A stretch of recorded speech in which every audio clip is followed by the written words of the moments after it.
vale la pena esta mañana de jueves 12 de diciembre pegarle un repaso completo a la actualidad argentina para terminar con lo último que dijo hace minutos el jefe de gabinete, Jorge Capitanich, respecto a los autores intelectuales de los saqueos y de los robos, un tema importantísimo.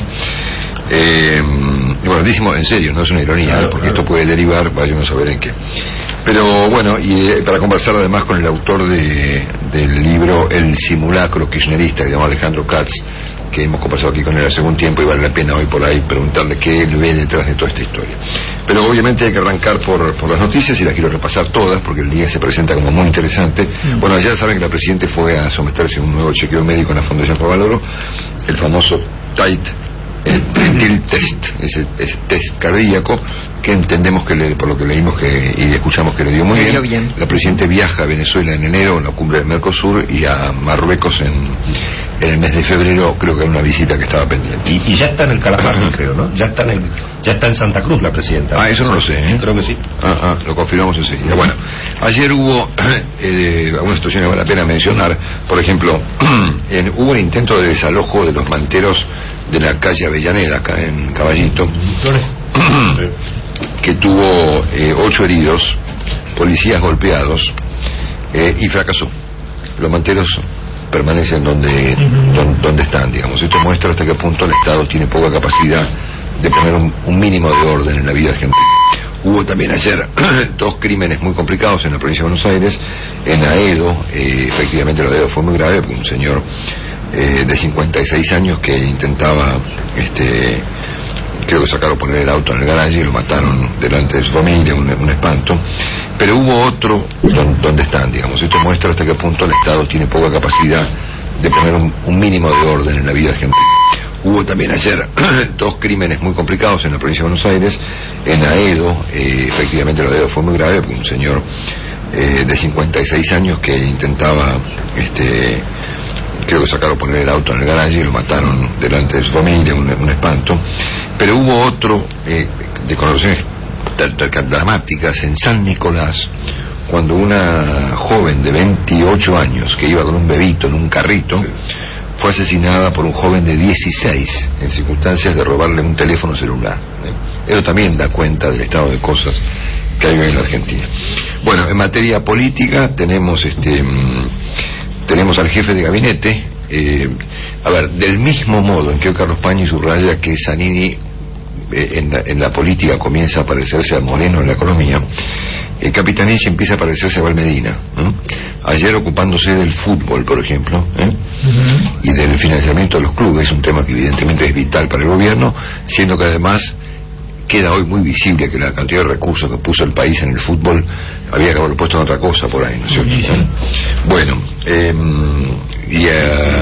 y bueno, ahí con la mira puesta en los fondos del fútbol. Ayer se juntó el campo completo con empresarios y dirigentes políticos pidiendo el fin del hostigamiento, otra noticia importante.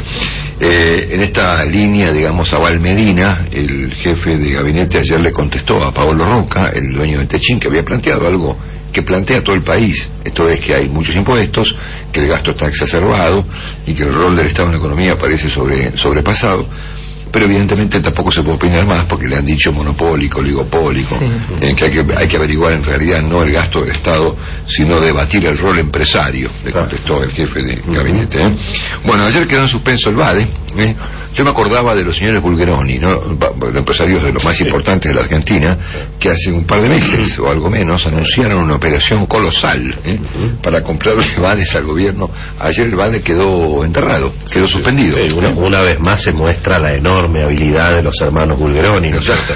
Que sin poner un peso quedaron como patriotas, digo. Claro, bueno.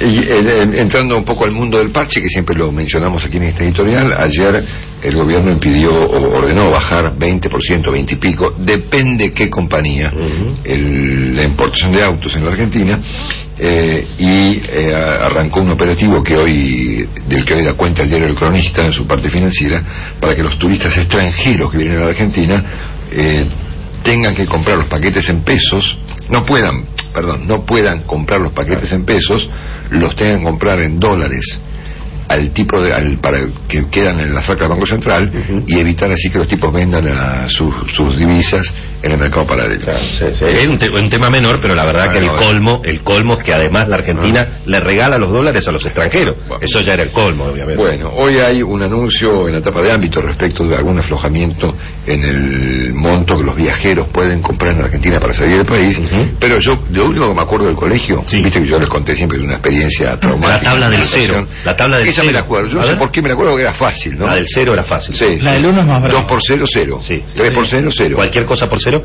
da 0. Muy bien, Marcelo. Bien, si lo que le daban a la gente era 0, o cercano a 0, digamos, el doble o el triple de 0, por lo que me acuerdo de mi profesor de matemática, me daba 0.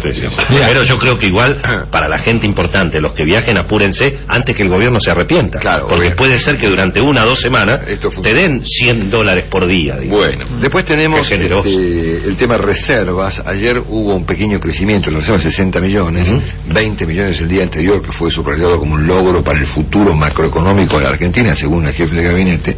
Pero lo cierto está en que ayer Máximo Montenegro, periodista económico, subrayó que guarda que la contabilidad acá es un poco creativa, O sea, hay un debate respecto de cuántas reservas de verdad líquidas hay en Argentina, y ayer Montenegro agregó este segundo debate respecto de que cuando el Banco Central informa las reservas, las informa de manera provisoria, y que hay que mirar de verdad 2 o 3 días después, cuando el Banco Central consolida las cuentas. Y él ha descubierto ahí unas cuantas diferencias. El viejo truco del consolidado. Claro, el consolidado. Y dijo, guarda, no conviertan al Banco Central, que siempre fue una institución seria en materia de información, en un nuevo INDEC. Bueno, en el plano, volviendo un poquito a la política, ayer, con un poco forzado, el gobierno avanzó en el Congreso, en la comisión respectiva, con el pliego del muy cuestionado general Milani. Cuestionado, guarda, no solamente por su pasado o por sus cuentas, sino por su rol, que me parece, te diría, el aspecto más significativo del tema Milani. Es decir, Milani tiene un cuestionamiento aún no probado por la justicia respecto de su pasado en la época militar. Y hay un cuestionamiento que planteó Jorge Lanata respecto de su patrimonio personal. Yo quisiera subrayar el rol de Milani en la vida política argentina hoy en día. Ese me parece que es el punto más importante de la cuestión. Bueno, ayer descubrieron el yate de Jaime ahí en Piriápolis, entre Punta del Este y Montevideo. Flor de barco, la verdad. Dice, ¿no? Lo quieren, el juez Casanelo quiere secuestrarlo, ¿no? Repatriarlo y eventualmente detenerlo. No a Jaime, pero sí a su barco, ¿no? Mira, contra el barco es joven, digamos, ¿no? La máxima ley. Bueno, al barco lo vamos a hay que meterlo preso al barco. Perpetuo. Yo lo desarmaría, ¿no? Sí. Jaime sigue Pancho por la vida.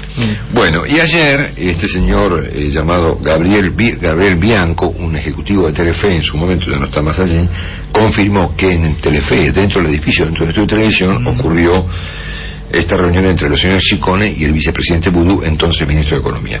Es el 4º testimonio consecutivo en una semana respecto de la relación del vicepresidente Boudou con la cuestión de Ciccone. No fue el testimonio más grave, hubo otros peores que pero me parece que el estado de cosas se ha puesto realmente complicado para él. Y ayer un episodio muy curioso, porque esto no pasa habitualmente, comenzó un movimiento de defensa del rol del fiscal Campagnoli, que es el fiscal que está intentando investigar la ruta del dinero acá, en toda esta historia de Lázaro Báez, y la propia procuradora Gil Carbó, utilizando argumentos de los abogados de Lázaro Báez, intentó con algún éxito sacarlo del medio, ¿no? Entonces hay gente que firma petitorios, cartas, manifestaciones por la calle. Pocas veces he visto algo semejante en defensa de un fiscal.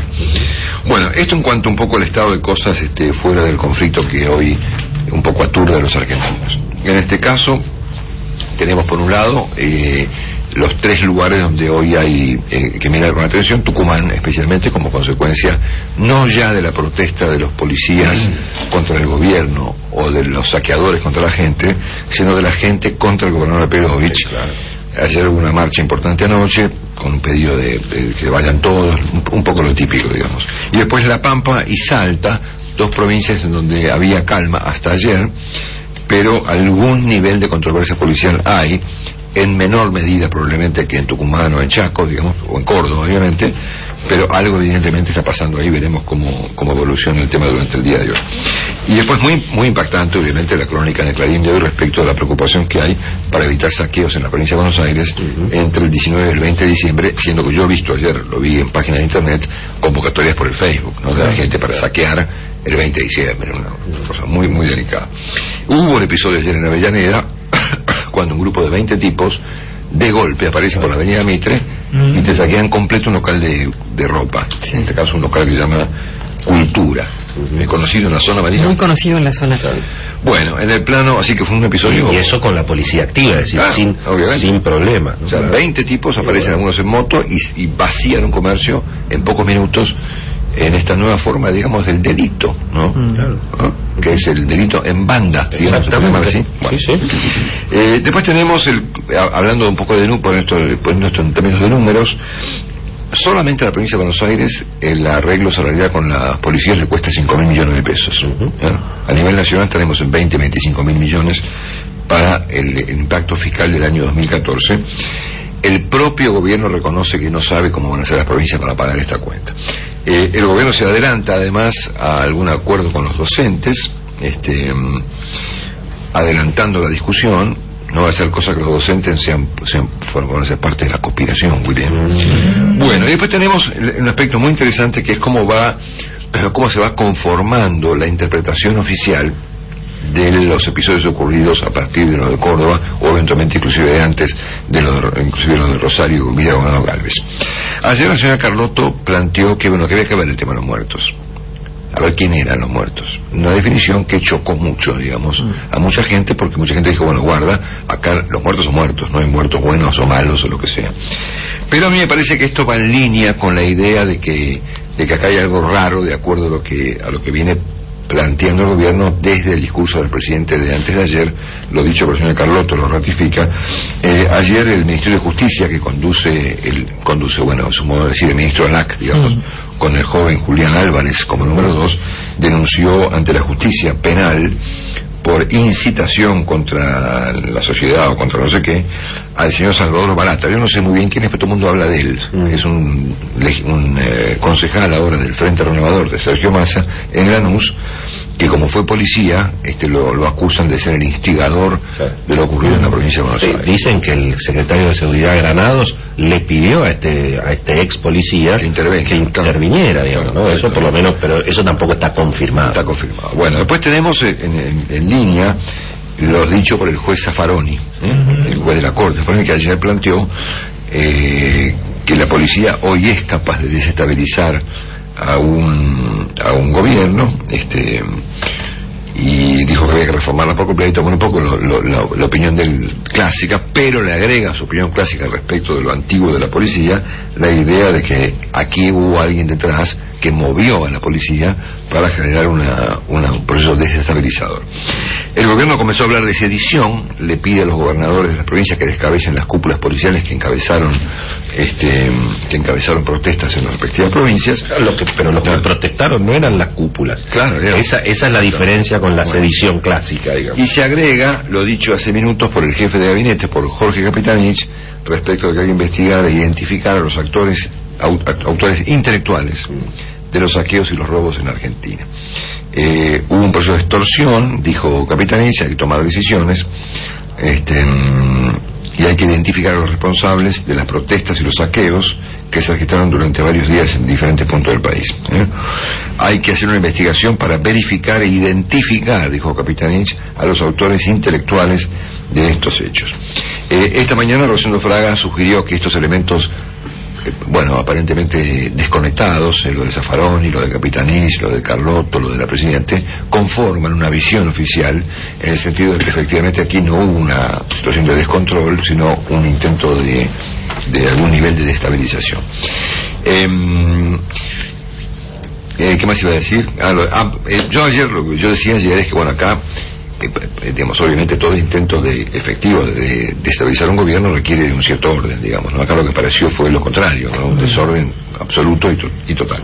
Ahora fíjense que el gobierno ha estado empeñado estos años en subrayar, en generar prácticamente una división inútil, pero división al fin, entre los adherentes al modelo popular y el resto de los argentinos. Los demonios. Los demonios, digamos, ¿no? Entre los medios y la sociedad, entre el campo y la gente, digamos.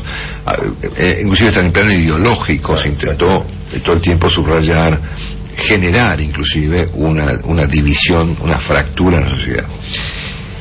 Pero parece que mientras ocurría este debate, digamos, inútil, se estaba generando otra división en la Argentina, ¿no? Mucho más compleja,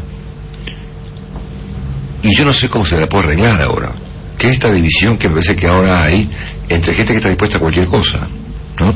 Gente que aprovecha una huelga policial para saquear casas de vecinos, ¿no?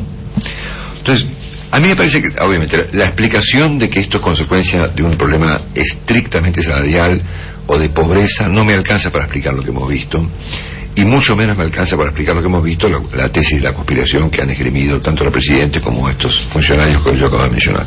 Me da la impresión de que algo más grave ocurre en Argentina y que esta otra división que estamos... Porque ayer me parece que fuimos todos conscientes, viendo ya imágenes de la tele y escuchando reflexiones de la magnitud de lo que había pasado.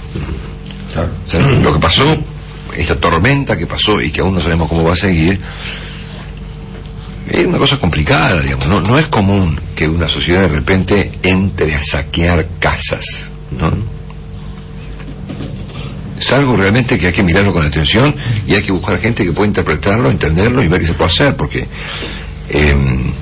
las explicaciones que estamos viendo, escuchando, asistiendo, no sé si alcanzan para explicar semejante fenómeno, de que de repente la gente se convoca por el Facebook para saquear el 20 de diciembre. Ayer yo escuchaba tucumanos comunes y corrientes, decían, no, acá la gente quiere entrar en los countries, lo evitamos. Hemos visto imágenes en las esquinas de personas en una ciudad como Tucumán, digamos, que viene a ser casi prácticamente la quinta provincia argentina, si me cuentan. Es la más poblada del norte. Claro, obviamente. Gente en las calles de a 5 o 6 con los fusiles, ¿no es cierto? Entonces, se me ocurrió esta mañana convocar al señor Alejandro Katz, que ha escrito mucho sobre el kirchnerismo, para ver qué es lo que él ve detrás de este. Él es ensayista, es escritor, escribió varios libros, escribió uno junto a Luis Alberto Romero, creo que escribió un artículo justamente Romero sobre el Estado espectacular, y escribió el famoso simulacro kirchnerista. Hemos hablado con él aquí alguna vez, y le quiero transmitir a Alejandro Katz esta idea de buscarle a esto un diagnóstico que tal vez esté mucho más profundo, mucho más abajo de lo que estamos viendo. Alejandro, buen día. Marcelo Longobardi permite. Marcelo, buen día, gracias por llamar. ¿Cómo va, Alejandro? ¿Bien? Bueno, preocupado como todos. Sí, obviamente. Inquieto, confundido. Es difícil dar una respuesta clara, una explicación única a lo que ocurre. No tenemos información, no creo que nadie tenga verdaderamente información ni para construir hipótesis conspirativas ni para descartarlas, pero creo que sí, seguramente hay algo por detrás de esto que no tiene que ver con un instigador o varios, sino con un problema más serio de la sociedad y del Estado.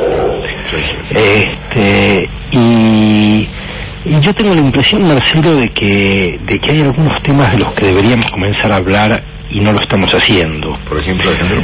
Por ejemplo, hay una coincidencia significativa desde el punto de vista simbólico en la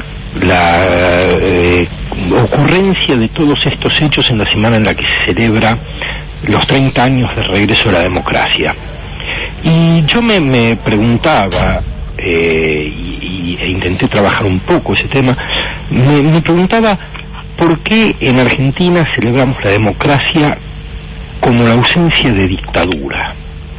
Es decir, lo único que tenemos para decir de la democracia es que no es la dictadura. Pero en todos estos días se oyó muy poco acerca de qué queremos de la democracia, qué esperamos y qué consideramos que es actualmente. Y en mi opinión, la dicotomía democracia-dictadura nos resulta muy útil para estar conformes con lo que somos.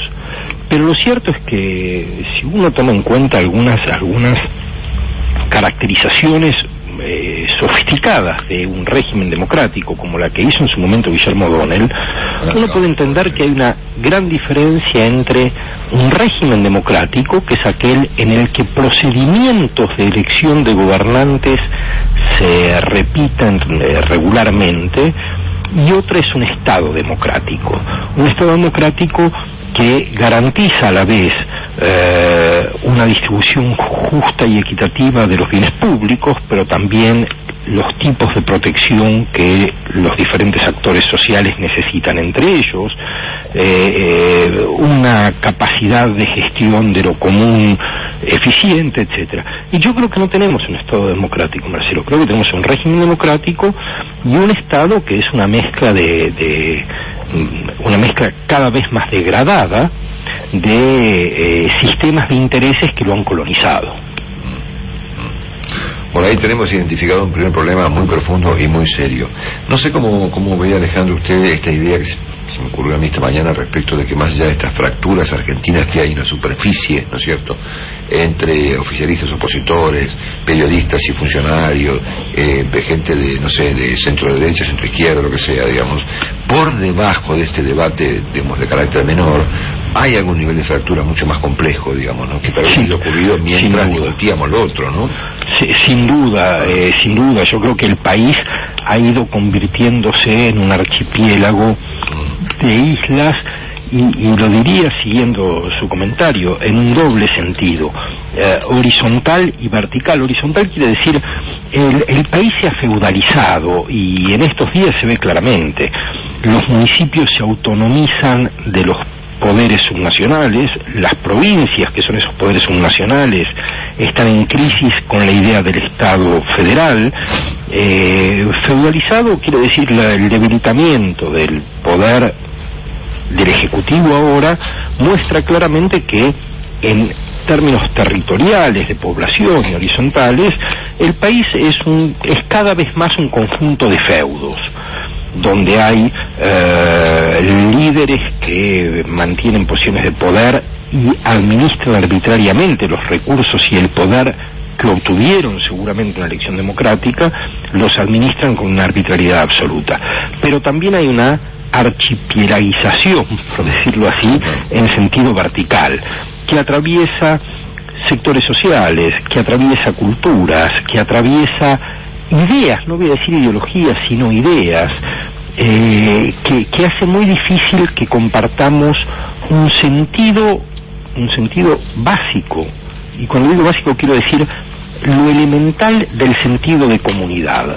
Un conjunto de personas complejas, diferentes y respetuosas entre sí, pero que quieren vivir juntas y tratar de hacer algo mejor mañana de lo que pudieron hacer hoy. Sí, Alejandro, a mí se me ocurrió, acá le completo la idea, tal vez lo que estaba debajo de lo que usted llamó simulacro en su momento era esto. Bueno, en alguna medida sí, Marcelo, porque mi idea del simulacro para caracterizar al régimen kirchnerista es una idea que tiene que ver con la relación de lo dicho y la verdad. Por supuesto que en la política hay mentira siempre, y uno no puede escandalizarse por eso.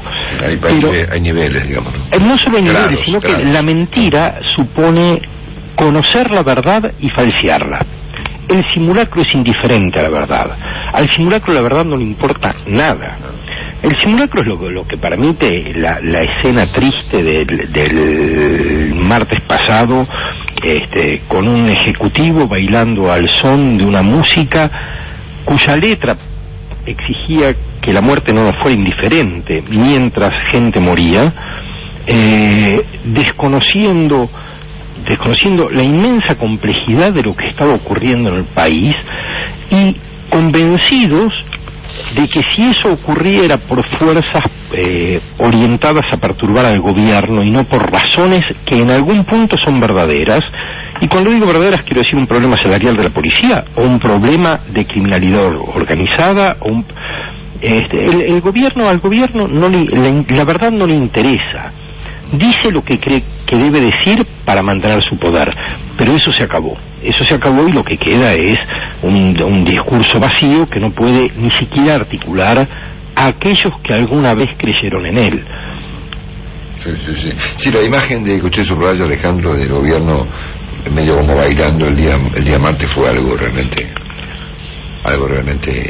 impactante, ¿no? Mire, si me da un minuto, hay en la Alemania previa a la Segunda Guerra había una revista satírica que fue muy importante en la cultura y en la política alemana de ese momento, y en esa revista se publicó una caricatura que era la clase dirigente alemana bailando, pero la imagen era un corte transversal y debajo de ellos se veía el infierno y los diablos incendiando todo, y por encima un grupo de personas bailando totalmente indiferentes.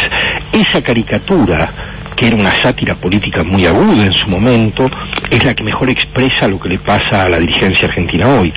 Y digo, a la que bailaba el martes y a la que no bailaba el martes, pero tiene poco para decirnos también, porque no solo el gobierno bailaba, fuera del gobierno no hemos escuchado de los dirigentes de la oposición una interpretación bien fundamentada, una decisión política a la que acompañar, un discurso coherente y unificado quiero decir, tampoco hay. Entonces uno ve una dirigencia política, seguramente empresarial, seguramente intelectual, que está un poco desatenta a problemas muy graves que se están viviendo en el país, y de lo que los episodios de esta semana son un síntoma, quiero decir, si no hay problemas subyacentes muy agudos, económicos, políticos, delincuenciales, sociales, etcétera, no hubiera habido condiciones para que ocurriera lo que ocurrió, Marcelo. Y eso, en mi opinión, tiene que ver con que el Estado es un Estado que, a pesar de todo lo dicho por esta gente todos estos años, es un Estado derruido, es un Estado sobredimensionado en términos de tamaño, hipertrofiado, pero es inútil, es incompetente, es corrupto y no es democrático. Es un Estado muy poco democrático. Alejandro, gracias por esta reflexión. Le mandamos todos un abrazo muy grande y hasta muy prontito. Será un gusto escucharlo, como siempre. Muchísimas gracias por llamarme. Que tengan buen día a todos. Chao. Alejandro Cache.